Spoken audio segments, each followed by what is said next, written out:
ప్రపంచంలో 700 కోట్ల మంది ఉంటే అందులో 85 మంది వెరీ వెరీ కాస్ట్లీ. ఎంతంటే వీళ్ళు ప్రపంచ జనాభాలో సగానికి సమానం. అంటే 85 ఈక్వల్ టు 350 కోట్ల మంది. ప్రపంచంలో దిగువ స్థాయిలో ఉన్న సగం మంది మొత్తం సంపద ఈ 85 మంది ఆస్తితో సమానం.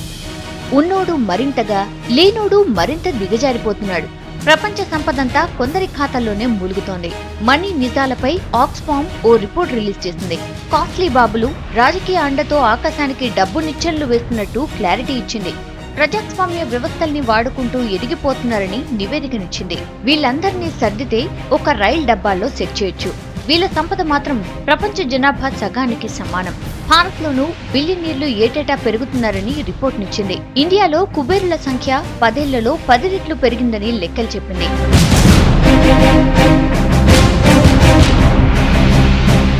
1970 నుంచి లెక్కలు చూస్తే సంపన్నుల పన్నుల రేట్లు భారీగా పడిపోయాయి. 30 దేశాల్లో 29 దేశాలు భారీ తగ్గింపులతో పెద్దలను ఆదుకున్నాయి.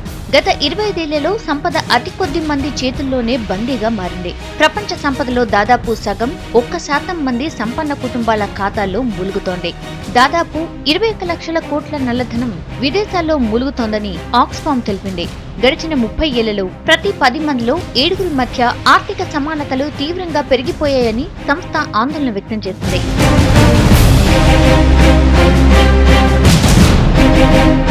పలుకుబడితో రాయితీలు దక్కించుకోవడం, పన్నుల తగ్గింపు విధానాలను అనుకూలంగా మార్చుకోవడం, ప్రోత్సాహకాల పేరుతో సొమ్ములు లాగేయడం ప్రపంచ పెద్దల ఎత్తులు. పేదలకు సహాయం చేస్తారా అంటే అదే లేదు. అంతా మూలకేసుకోవడమే. ధనిక పేద అసమానతలు రూపుమాపేందుకు ప్రపంచ దేశాలు తక్షణం చర్యలు తీసుకోవాలని ఆక్స్ఫామ్ కోరింది. వరల్డ్ ఎకనామిక్ ఫోరం సదస్సుకు హాజరవుతున్న దేశాల ప్రభుత్వాధినేతలు ఆర్థిక అసమానతలపై ఫోకస్ చేయాలని కోరుతోంది.